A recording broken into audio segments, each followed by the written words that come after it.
한 주 동안도 하나님께서 잘해주셨습니다. 몇 가지만 나누도록 하겠습니다.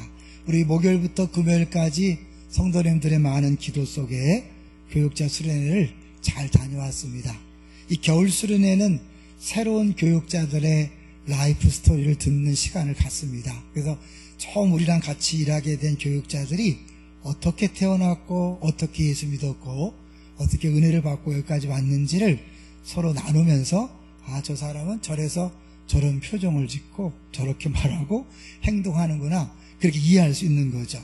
온전한 공동체가 되려면 그 사람의 배경을 알아야 합니다.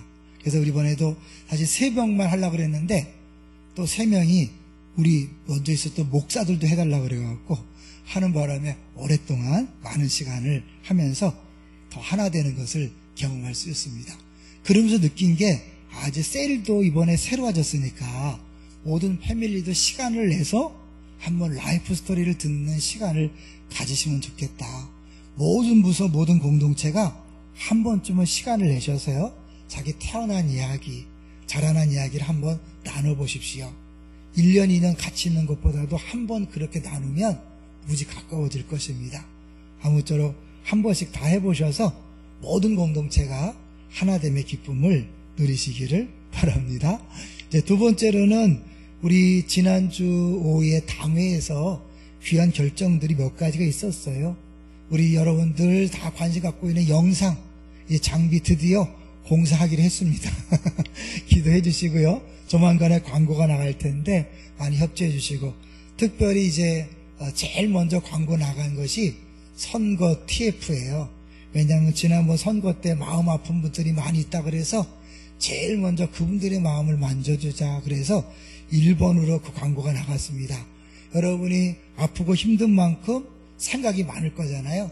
기도 많이 해주시고 괜찮으시면 직접 TF팀에 들어오시고, 그렇지 않으면 많은 의견들을 좀 들려주셔요. 그래서 정말 모든 사람들이 다 행복한 잔치가 되는 임직자 선거가 되도록 여러분의 마음과 아이디어를 기대하겠습니다. 많이 도와주십시오. 세 번째로는 제가 이제 교육자 수련회도 하고 또 월요일날 일신학 가서 예배도 드리고 또 어제는 양육행정팀과 식사하면서 리더라는 것이 뭔가를 자꾸 생각해 봤어요. 특별히 설교 내용이 사울왕과 다윗왕에 대한 얘기를 하면서 리더가 얼마나 중요한가. 리더가 자기 기분대로 막 하면 공동체가 얼마나 힘들어 하겠어요? 그렇죠? 저희가 존경하고 또 패밀리 순장님이나 가정의 아버지가 막 변덕 부리고 왔다 갔다 하면 어렵잖아요. 마찬가지로 순장이나 교사나 리더들이 굉장히 중요하겠다, 그런 생각을 해보면서 저도 이제 좋은 리더가 되도록 더 노력해야 되겠다. 제가 올해 59이 된 거 아시죠? 저 59이 됐어요. 내일이면 60이 됩니다. 어울리지가 않아요. 저는 아직도 30대 같은데 좋은 리더가 되도록 기도해 주시고, 여러분도 각자 속한 공동체에서 좋은 리더가 됐으면 좋겠다라는 생각이 들었어요. 자, 이제 오늘 제목을 한번 볼까요? 오늘 제목은 원수를 대하는 방식입니다. 제목부터 원수, 마음이 다치는 분이 있을 거예요. 또 오늘 본문을 쭉 한번 이렇게 훑어보고 그야말로 스캔해보고 마음을 닫은 분도 있을 거예요. 왜냐하면 먼저 교회에서 이 기름 부은 목사에게 대들었다, 이런 거, 이것 때문에 마음을 닫은 분들이 있는데 미리 닫지 마시고요, 열어놓고 여러분이 기대하지 않았던 전혀 예상치 못한 설교가 나갈 테니까 여러분 내려놓고 한번 겸손한 마음으로 들으셨으면 좋겠어요. 성경의 인물 중에 가장 인간관계가 복잡했던 사람이 누굴까요? 인간관계 복잡했어요. 다윗이라 그래요.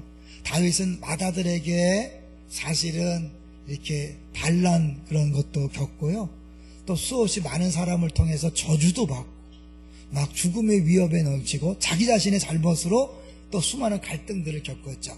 근데 그 중에 가장 다윗을 힘들게 했던 사람이 누굴까요? 사울왕이죠.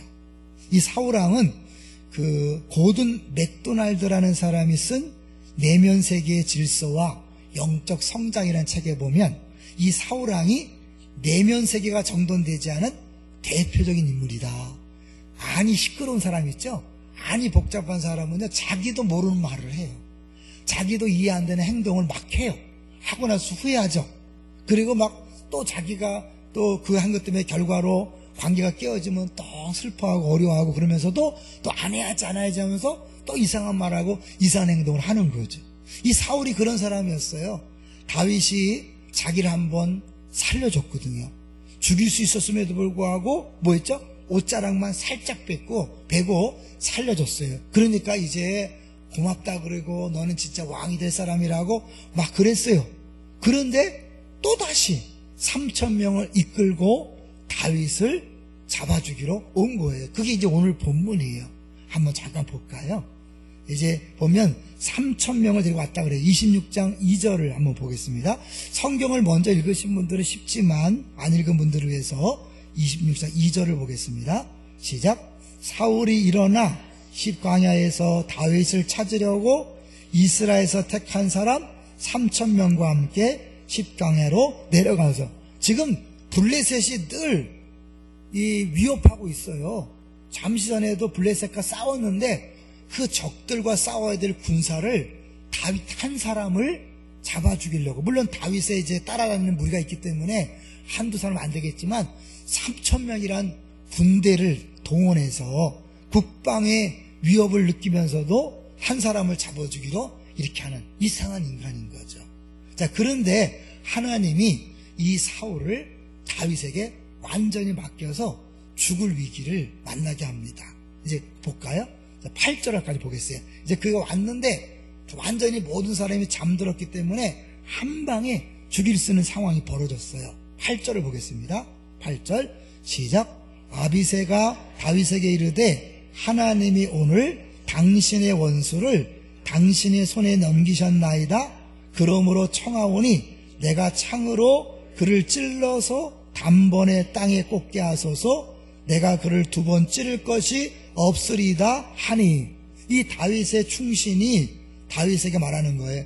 다 잠드는 걸 보니까 이건 우연이 아닙니다. 이건 하나님께서 드디어 당신의 원수를 갚을 수 있도록 이렇게 넘겨준 것입니다. 죽이십시다. 그리고 다윗은 피를 묻히지 마시고 내가 한 방에 2번 찌를 필요도 없습니다. 왜? 완전 무방비기 때문에 한 방에 끝내겠습니다. 라고 했어요. 분명히 하나님 주신 좋은 기회로 알았는데 다윗은 다르게 반응합니다. 자, 볼까요? 9절 보겠습니다. 9절 시작. 다윗이 아비새에게 이르되 죽이지 말라.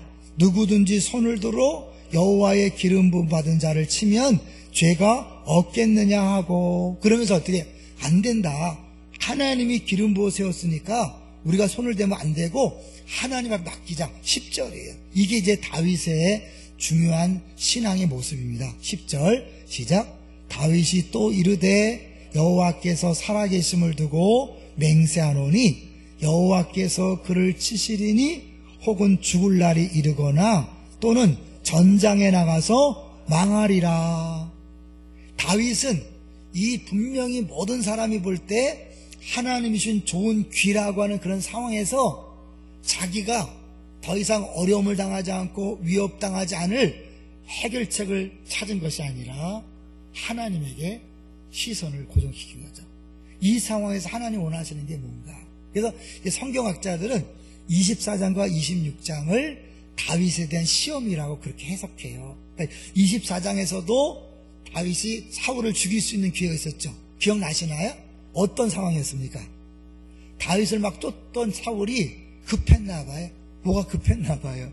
발을 가린다, 뒤를 가린다 뜻은 잠을 잔다거나, 두 번째는 용변을 보는 거예요. 쉬운 말은 뭐예요? 똥을 넣는 거예요. 어두컴컴한 동굴에 들어와서 뒤돌아서 똥을 넣고 있는데 그 뒤에 다윗이 딱 있는 거예요. 어떻게 했어요? 이건 뭐 한 방이죠. 저항할 수 없잖아요. 그런데 다윗이 죽이지 않고 옷자락만 살짝 베고 살려줍니다. 그리고 이제 다윗을 이제 살려줬다고 얘기하니까 다윗이 뭐라고 반응하는가 한번 잠깐 볼게요. 24장으로 잠깐 가보세요.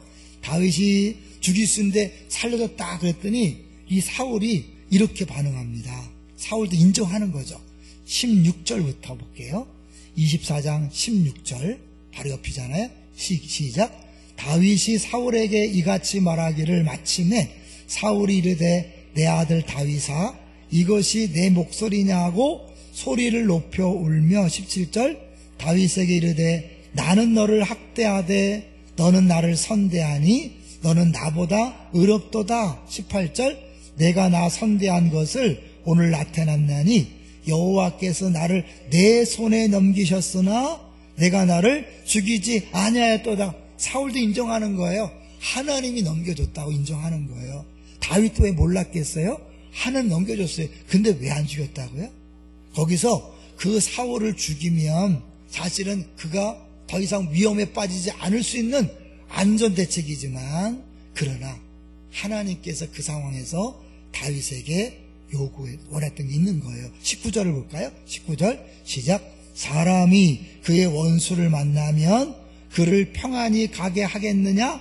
내가 오늘 내게 행한 일로 말미암아 여호와께서 내게 선으로 갚으시기를 원하노라. 20절 보라 나는 내가 반드시 왕이 될 것을 알고 이스라엘 나라가 내 손에 견고히 설 것을 아노니. 21절 그런즉 내 후손을 끊지 아니하며 내 아버지의 집에서 내 이름을 멸하지 아니할 것을 이제 여호와의 이름으로 내게 맹세하라 하니라. 뭐해? 이제 네가 왕이다.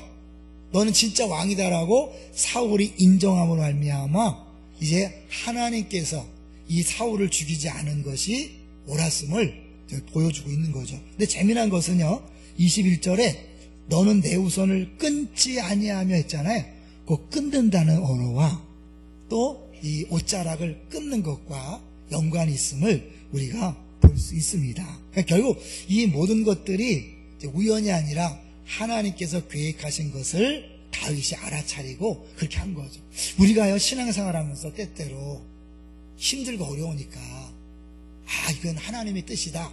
그리고 내가 쉽게 해결책을 덥석 붙잡는 경우가 있어요.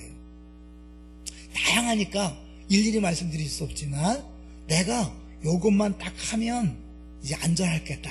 이것만 하면 평안하겠다 해서 그냥 덥석. 근데 모든 상황이 너무 딱 그렇게 하는 것 같아. 딱 맞는 것 같아. 하나님 주신 것 같아. 예, 심지어 하나님이 주셨어요. 그럼에도 불구하고 여러분 안 해야 할 것은 안 해야 되는 거예요. 굳이 일일이 이야기하지 않도록 하겠습니다. 여러분이 찔림이 있을 거예요. 하고 나서도 이건 아니었구나. 이러면 안 되었구나. 이것이 나를 안전하게 하고 나의 생활 미래를 책임질 것처럼 보였지만 아닌 것을 했을 경우가 있잖아요. 다윗을 하나님께서 기름 부었어요. 근데 곧바로 왕이 되지 않았어요. 오랫동안 시간이 걸렸어요. 왜 그랬을까요? 사울은 기름을 붓는 즉시 바로 왕이 됐어요. 하나님은 다윗이 내 마음에 합한 자라고 선포했을 뿐만 아니라 그런 사람으로 만들어가서 진짜 하나님께서 원하시는 왕으로 다듬을 필요가 있었던 거예요. 그 중에 하나가 이 사울이 자기를 죽이려고 했을 때, 죽일 수 있는 상황이 왔을 때 기회가 왔지만 그 기회를 가지고 자기 안전대책을 구한 것이 아니라 그를 용서함으로, 그를 하나님 앞에 맡김으로 자기의 위험을 그대로 계속 유지하는 그런 모습을 보여준 거죠. 자, 이것이 예수 그리스도와 어떻게 연결되냐면요, 다윗이 사울을 용서하는 것은요 단순히 용서가 아니라 뭐예요? 계속해서 위험 요소가 남아있음을 얘기하는 거예요. 그러니까 용서의 대가가 뭐예요? 자기 위험에 빠지는 거예요. 우리가 다른 사람을 용서한다는 건 그냥 어떤 걸래 그런 게 아니에요. 그 사람이 지은 죄의 대가를 내가 계속 감당하는 거예요. 심지어 뭐예요? 계속 어려움 속에 있는 거예요. 이제 우리가 다음 주가 명절인데요, 여러분의 원수가 있습니까? 없습니까? 특히 가족과 일가 친척 중에 원수가 많이 있죠. 성경도 그 부분을 인정해요. 원수 없다고 하지 마세요. 그건 기독교인이 아닌 불교 사람들은 원수가 없다고 그래요. 제가 총신대학 들어갔을 때 이제 아주 친하진 않지만 같이 지내던 친구 중에 동국대 불교 철학과에 간 친구가 있었어요. 얘가 뭐라고 했냐면, 야, 기독교는 우습다. 무슨 원수를 사랑하냐? 우리 불교는 원수도 없다. 이렇게 얘기하는 거예요. 굉장히 멋있는 것처럼 보이죠. 그런데 원수가 없기 위해서 어떻게 해요? 속세를 떠나잖아요.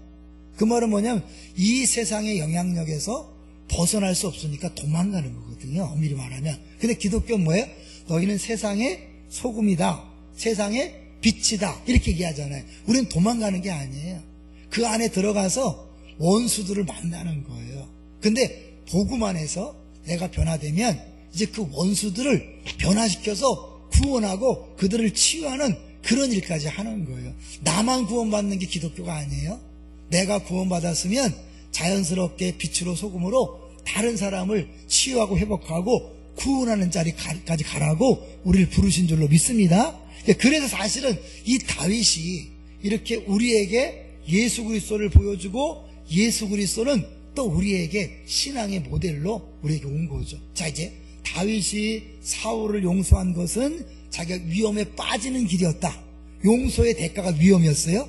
예수님은 우리의 죄를 용서하기 위해서 무엇을 하셨나요? 죽으셨죠.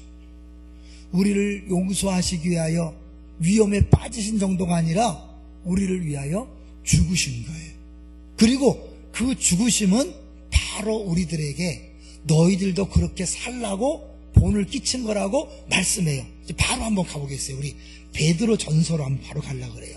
베드로 전서 2장으로 한번 가보겠어요. 조금 찾기 어렵겠지만 찾아보세요. 페이지 신약성경 379쪽에 379쪽 신약성경 379쪽에 베드로 전서 2장 21절부터예요.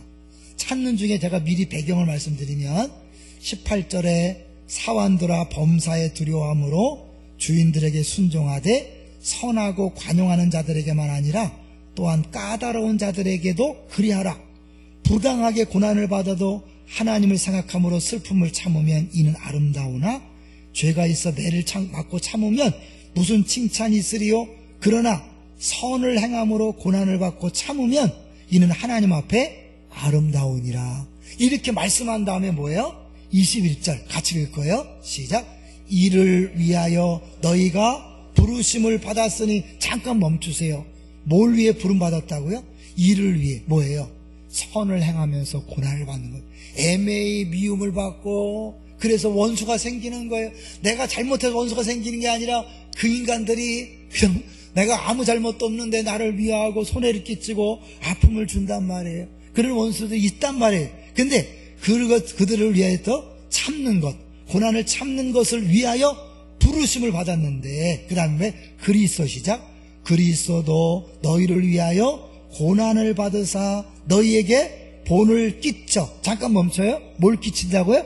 본을 끼치는 그 모델이 되신 거죠. 나 이렇게 살아라. 내가 이렇게 살았으니 따라와. 그런 거죠. 계속해서 그 자취를 따라오게 하려 하셨느니라. 어떤 길을 가셨을까요? 22절. 그는 죄를 범하지 아니하시고 그 입에 거짓도 없으시며 23절. 욕을 당하시되 맞대어 욕하지 아니하시고 고난을 당하시되 위협하지 아니하시고 오직 공의로 심판하신 이에게 부탁하시며 뭐예요?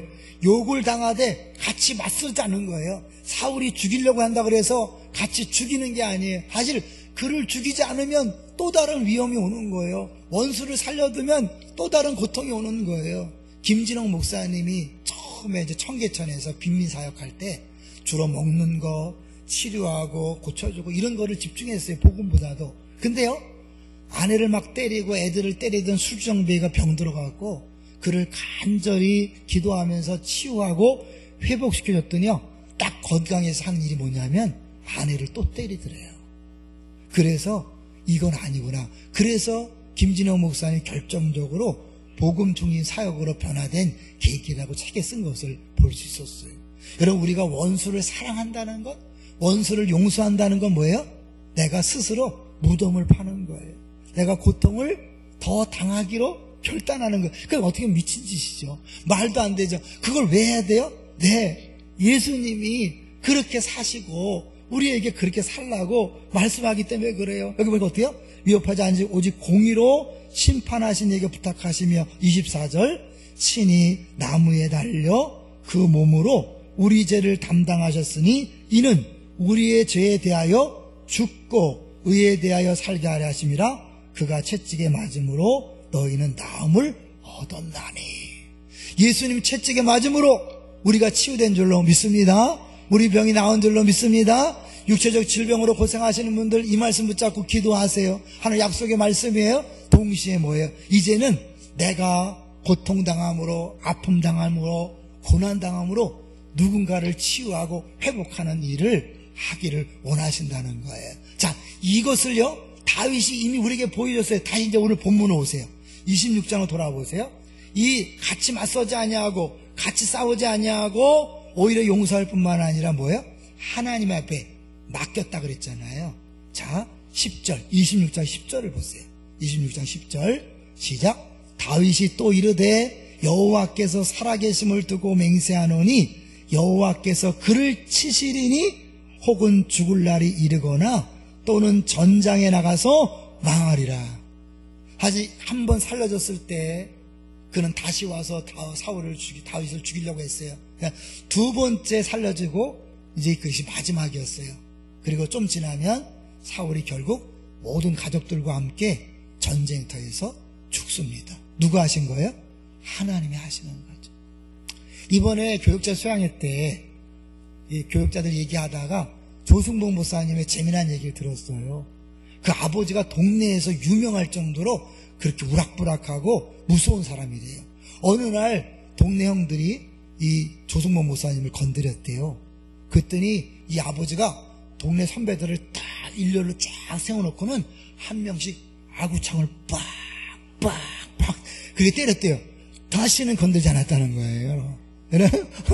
아버지가 사랑하는 아들을 괴롭힌 그 동네 사람들을 가만두지 않은 것처럼 우리 하나님 사랑하는 자녀들을 괴롭히는 사람을 가만두지 않을 줄로 믿습니다. 그래서 다윗에게 그런 믿음이 있는 거예요. 하나님이 네가 왕이 돼서 나라를 다스릴 때 사울은 조금만 어려우면 위험이 오면 사람들 말에 기울여서 그 위기를 자기가 극복하려고 제사도 댕가 떼우고 불순종하고 막 하는 걸 봤잖아요. 그래서 그는 잘렸잖아요. 쉬운 얘기로. 그러니까 하나님은 그런 왕이 아니라 어떠한 위기와 어떠한 상황에서도 하나님의 마음과 하나님 생각에 집중하는, 하나님 맡기는 그런 왕이 되라고 이런 시험을 준 거죠. 다윗은 그 시험에 통과했습니다.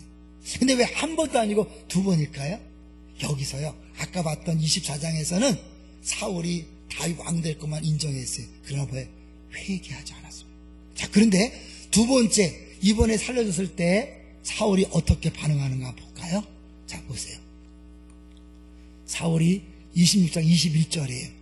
첫 번째는 다윗이 왕이 됐다, 이제 그걸 인정하는 것으로 끝났지만 21절에 두 번 그를 살려줬을 때 나타난 결과, 21절 시작. 사울이 이르되 내가 범죄하였도다. 내 아들 다윗아 돌아오라. 내가 오늘 내 생명을 귀하게 여겼은즉 내가 다시는 너를 해하려 하지 아니하리니 내가 어리석은 일을 하였으니 대단히 잘못되었다 하는지라. 요 21절에서 두 개의 내용에 초점 맞출 거예요.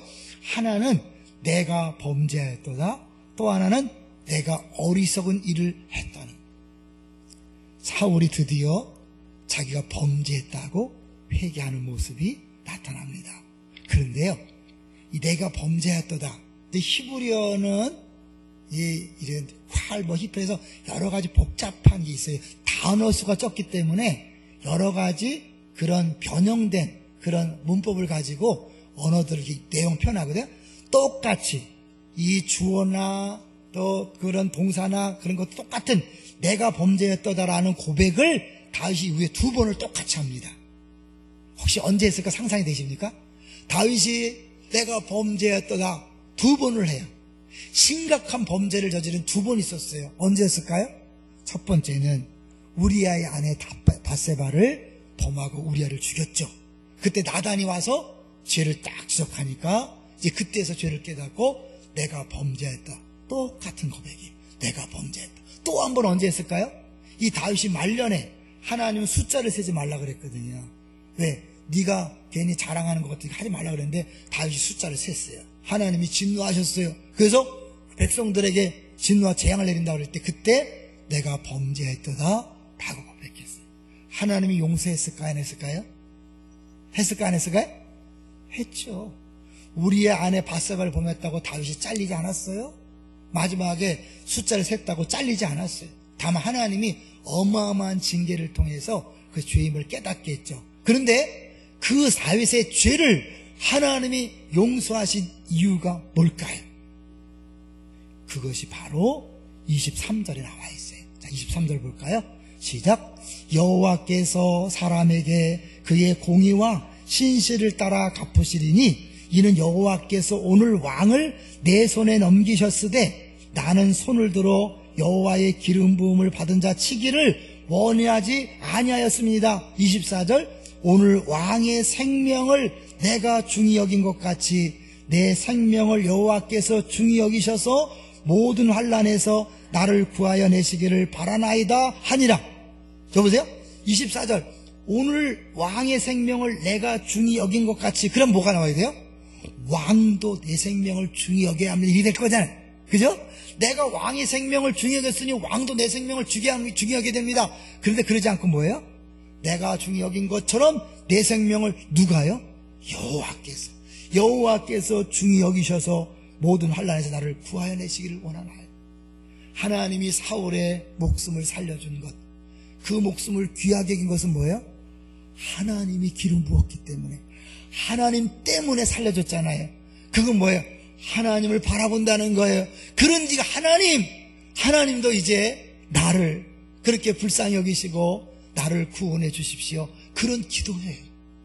주기도문으로 돌아갑니다. 주기도문, 오늘날 우리에게 일용할 양식을 주옵시고, 그 다음에 뭐예요? 우리가 우리에게 죄 지은 자를 사하여 준 것 같이 우리 죄를 사하여 주옵시고. 연결되나요? 다윗이 사울의 죄를 용서해 줬기 때문에 하나님이 다윗의 죄를 용서해 주는 것, 그것이 주기도문에 표현된 거예요. 그런데 사실 신약에서는 우리가 꼭 다른 사람의 죄를 용서해서 지옥 안 가는 게 아니죠. 거꾸로 됐죠. 그러나 이 원리는 중요한 거예요. 하나님께서 우리에게 말씀하신 대표적인 성경의 원리가 뭐냐면, 대접을 받고자 하는 대로 너희도 남을 대접하라. 이것이 율법이요 선지자니라. 어디 나오는 말씀이에요? 마태복음 7장 12절. 근데 그 7장 12절은 7장 7절부터 11절까지 연결되는 거죠. 구하라, 찾으라, 두드리라, 7절부터 11절까지. 그리고 12절에 대접을 받고자 하는 대로 남을 대접하라. 이 말은 뭐예요? 너희가 하나님을 아버지로 온전히 대접하면 그 하나님이 아버지로서 자녀가 구하는 것을 당연히 준다. 이거예요. 그 사랑, 그것이 율법과 선지자다. 좀 복잡해지지만 뭐예요? 율법과 선지자는 뭐예요? 구약성경을 한마디로 표현한 거죠. 구약성경 전체를 줄이면 뭐예요? 하나님을 사랑하라, 이웃을 사랑하라. 그죠? 근데 이것을 쉽게 표현한 게 뭐예요? 대접받고자 하는 대로 대접하라는 거예요. 네가 궁휼 여김 받고 싶으면 궁휼 여겨라, 용서받고 싶으면 용서해라, 사랑받고 싶으면 사랑해라. 그런 거예요. 그게 성경 전체의 핵심이고 하나님의 말씀이에요. 믿습니까? 그러면 이제 우리가 사실은 신약의 주기도문 볼 때, 그럼 내가 용서 안 하면 하나님께 용서하지 않으시나? 우리가 지옥 가는 건 아니에요. 이미 예수님이 죽으심으로 완벽하게 우리의 죄책은 사라졌어요. 즉 구원 받았어요. 천국 가요. 그런데요, 1만 달란트 비유를 말씀하십니다. 뭐죠? 1만 달란트를 탕감 받은 거예요. 우리 이미 받았어요. 그죠?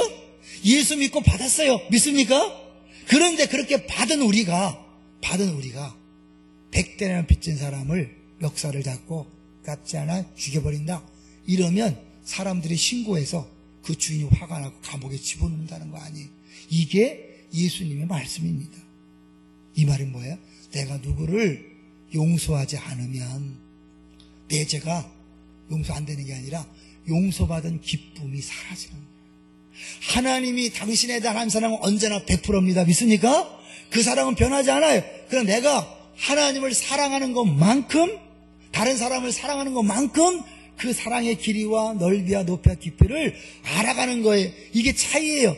하나님으로 용서하신 것은 변함이 없어요. 우리 죄를 100% 용서하셨어요. 그러나 내가 다른 사람을 용서하지 않으면 그 용서의 기쁨과 즐거움을 누리지 못하고 예수를 믿어도 자유함이 없어요.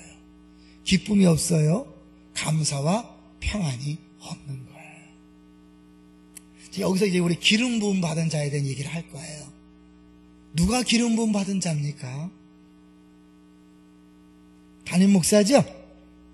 그 얘기 많이 들었죠? 그래, 목사 물론 안수 받았어요. 또 누가 안수 받았을까요? 장로님들이 안수 받았어요. 안수 집사님들이 안수 받았어요. 사실 동일한 임직입니다. 그런데 거기서 끝나지 않죠. 모든 성도는 다 성령의 기름 부음을 받은 자인 줄로 믿습니다. 그래서 성도거든요. 성령이 우리 안에 오셨기 때문에 우리가 성도고 우리 한 사람 한 사람은 다 기름 부음 받은 자예요. 그러면 기름 부음 받은 자를 우리가 학대하고 때리고 함부로 말하고 미워하고 원수를 갚으면 누구에게 하는 거죠?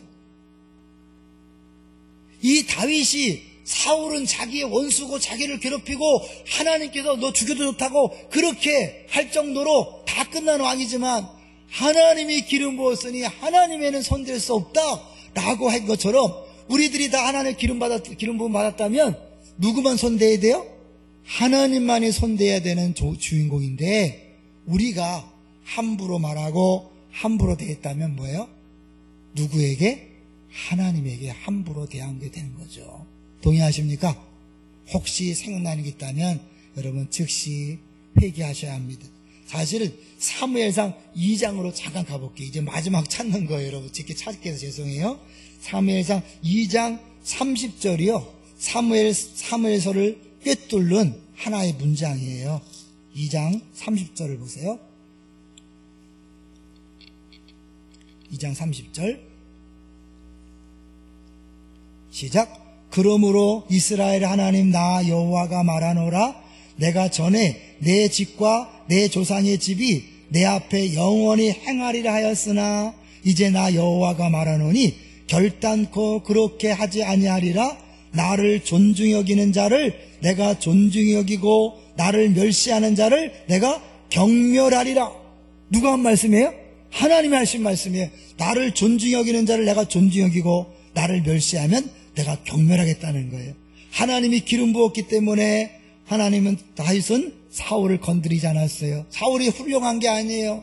그를 죽여 마땅해요. 그러나 하나님이 했기 때문에 안 한 거예요. 자, 이거는 여기로 끝나는 게 아니에요. 제가 성경 한 구절을 또 읽어드릴게요. 잠언 14장 31절에 보면 이런 말씀이 있어요. 가난한 사람을 학대하는 자는 그를 지으신 이를 멸시하는 자요. 궁핍한 사람을 불쌍히 여기는 자는 주를 존경하는 자니라. 잠언 17장 5절 가난한 자를 조롱하는 자는 이를 지으신 주를 멸시하는 자요. 사람의 재앙을 기뻐하는 자는 형벌을 면치 못할 자니라. 뭐죠? 하나님을 경멸하는 것, 멸시하는 것 단순히 왕의 문제만이 아닙니다. 목사의 문제만이 아니라 우리 모든 주변에 있는 하나님이 지으신 아름다운 피조물인 사람들을 무시하는 게 누굴 무시하는 거예요? 하나님을 무시하는 거예요. 사람들을 멸시하는 게 하나님을 멸시하는 거예요. 그런 사람을 하나님께서 어떻게 해요? 똑같이 멸시하겠다고 그렇게 말씀하고 있는 거예요. 무서운 거죠. 그러니까 여러분 이제부터는 모든 성도를 대할 때 조심하셔야 합니다.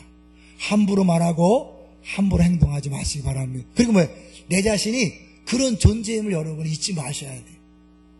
사실 내가 기름 부음 받은 존재라고 한다면 누구도 건드릴 수 없지만 동시에 뭐예요? 그런 특권과 동시에 책임이 있는 거예요. 무슨 책임이 있을까요? 하나님이 사울 왕에게 왜 기름을 부었어요? 기름을 부은 것은 왕으로 세우셔서 이스라엘 백성을 위해 싸우고 그들을 구원하라고 그 자리를 줬는데 사울 왕은 백성들을 구원하는 게 목적이 아니라 자기가 원수로 생각한 자기의 경쟁자로 생각한 다윗을 죽이는 일에 3,000명을 동원하고 그 왕권을 사용했어요. 틀렸다는 거죠. 다윗은 자기가 기름 부음 받고 왕이 됐지만 그것으로 사울을 얼마든지 죽일 수 있음에도 불구하고 죽이지 아니하고 자기가 위험을 계속해서 당하면서 용서했어요. 그게 뭐예요? 그러니까 결국 다른 사람을 위해 쓰는 겁니다. 내게 주어진 모든 것들은 다른 사람을 위해 쓰라고 준 것인 줄 믿습니다.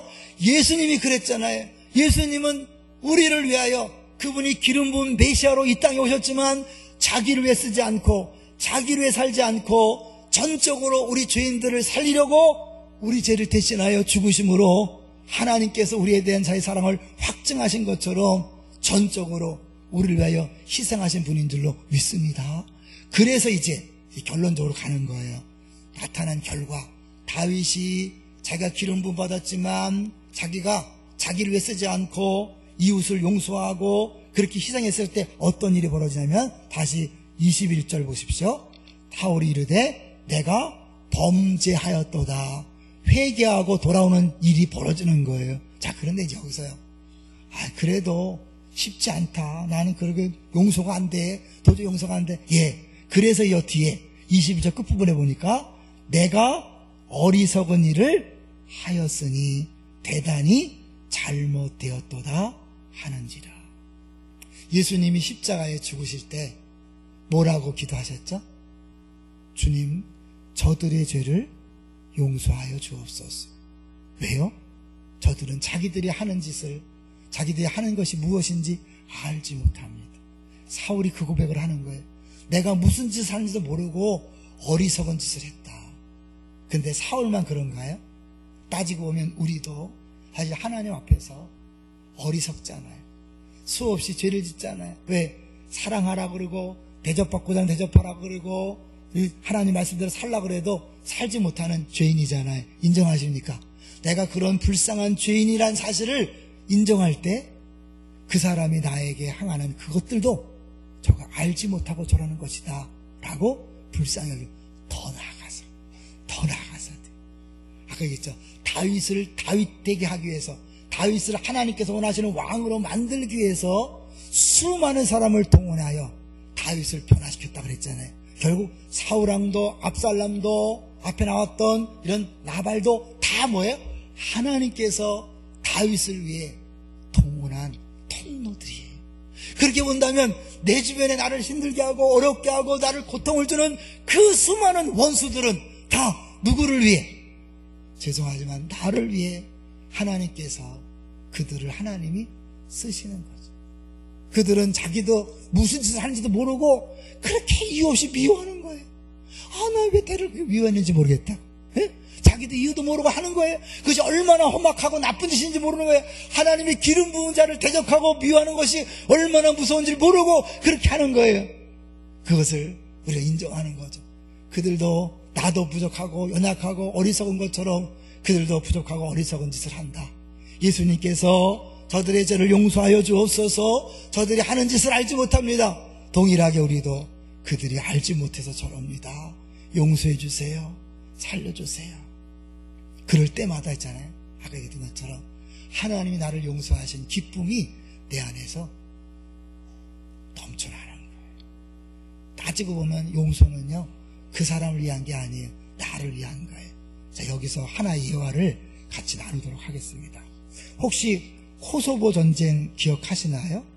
유고 연방으로부터 이렇게 독립하는 그 전쟁에 미군들이 동원됐죠. 그 미군 중에 3명이 포로로 잡혀서 아주 모진 고문과 고통을 당했어요. 드디어 이제 그들이 석방되었는데 이 3명 중에 한 명인 크리스토퍼 소톤이라는 사람이 자기를 괴롭힌 그 보초를 찾아가서 기도해주고 싶다고 한 거예요. 허락을 받고 가서 그가 기도했어요. 뭐라고 기도했냐면, 당신이 나를 괴롭힌 것을 용서합니다. 나는 예수 이름으로 당신을 축복합니다. 이렇게 기도하고 돌아섰을 때 다른 동료들이 막 화가 나서 손가락질하면서 욕했대요. 야, 이 자식아, 죽도록 학대를 당하고 발길로 채이고 매로 때린 그 사람을 용서하고 축복하고 돌아와? 무슨 심보냐? 미쳤냐? 막 난리쳤다는 거예요. 그랬더니 이 사람이 말했대요. 나 자신을 위해 그렇게 했다네. 내가 용서 안 하고 축복 안 하고 미국으로 돌아가면 평생의 원한이 내 마음에 쌓여서 쓴물을 낼 것이니까 내가 그것을 청산하고 돌아가기 위해서 그렇게 한 것이라네. 실제로 3사람이 돌아갔는데요, 이 용서를 선포하고 돌아간 사람은 쉽게 정상적인 생활을 할 수 있었대요. 나머지 사람들은요, 그 전쟁 트라우마 때문에 계속해서 정신적인 어려움을 겪으면서 정상적인 생활을 할 수 없었다는 겁니다. 용서가 사실은요, 그 사람을 놔두는 자체가 나한테 위험을 계속 빠뜨리게 하는 거예요. 그 사람을 살려두면 나한테 계속 손해를 끼치는 거예요. 고통을 계속 주는 거예요. 여러분 그렇잖아요. 때로는 살아있는 부모님이 원수잖아요. 용서하면 끝나나요?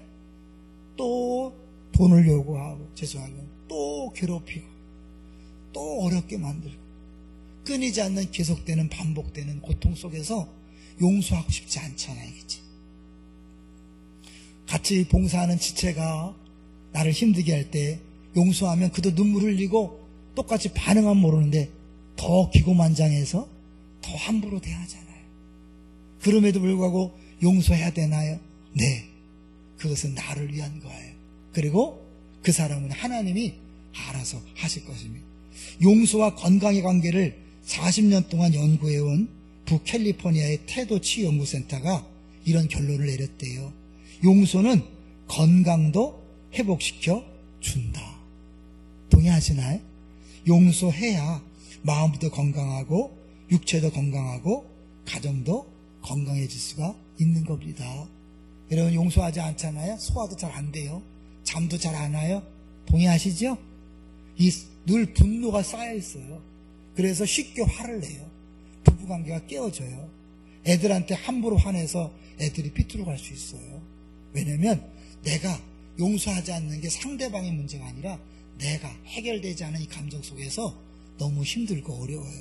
여러분을 위해서도 기꺼이 용서하시기를 저 이름 축원합니다. 또 하나 중요한 건 있잖아요. 그 용서는 다른 사람을 변화시키는 통로가 되는 것입니다. 다윗의 용서를 통하여 사울은 사실은 다시는 이제 다윗에게 쫓아오지 않았습니다. 다윗을 떠났고 결국 하나님이 그를 심판하셔서 그가 전쟁터에서 죽는 일이 벌어졌습니다. 여러분의 아픔을 아십니다. 고통을 아십니다. 하나님 언제까지 이 어려움이 계속될 건가요? 아시지요 아시지요. 전 두 마디만 하면 눈물이 나요. 아시지요. 누가 아시지요? 하나님이 아시는 줄로 믿습니다. 여러분의 억울함을 아십니다. 여러분의 고통을 아십니다. 여러분의 견딜 수 없는 그 짐의 무게를 아십니다. 그럼에도 불구하고 주님이 아직도 해결해 주지 않는 건 우리가 모르는 또 다른 놀라운 계획이 있는 것입니다. 우리가 할 일은 매 순간 상황과 조건을 보지 마시고 한 걸음 한 걸음 순간순간 주시는 말씀에 순종하면서 걸어가는 거예요. 제가 어제 개업 예배 때도 그랬어요. 엄청난 학원을 개원한 집사님에게 설교하면서 이제 앞으로 놀랄 일도 많을 거고 두려워할 일도 많을 것이고 이상한 일도 많이 만날 것이다. 그러나 그때마다 두려워하고 염려하지 말고 매 순간 하나님 말씀 붙잡고 한 걸음 한 걸음 뚜벅뚜벅 걸어가라. 그렇게 했어요. 그래서 제 얘기를 했어요. 저도 담임 목회하면서 힘들고 어려울 때가 있다. 그리고 이렇게 해도 괜찮을까? 이러다 우리 교회가 잘못되는 거 아닐까? 그런 생각이 들 때도 있다. 그러나 하나님께 맡기고 나는 어떻게 해요? 매 순간 내게 주어진 영혼들을 사랑하고 섬기고 용서하고 순간순간 주어진 말씀에 순종하면서 한 걸음 한 걸음 가면 나머지는 누가요? 하나님이 책임져 주실 줄로 믿습니다. 이게 우리의 소망이고 우리의 믿음이에요. 여러분 환경 때문에 너무 힘들어하지 마세요. 풀리지 않은 문제 때문에 너무 힘들어하지 마세요. 주님이 다 알고 계십니다. 주님이 원하시면 한순간에 해결될 수 있습니다. 그러나 주님이 놔둔다면 여러분 그들을 용서하는 것이 우리 할 일이고 그들을 사랑하고 섬기는 것이 우리 할 일입니다. 그것이 내가 사는 길이요 하나님께서 더 나를 용서하시고 나에게 예비한 복을 주시는 길인 줄로 믿습니다.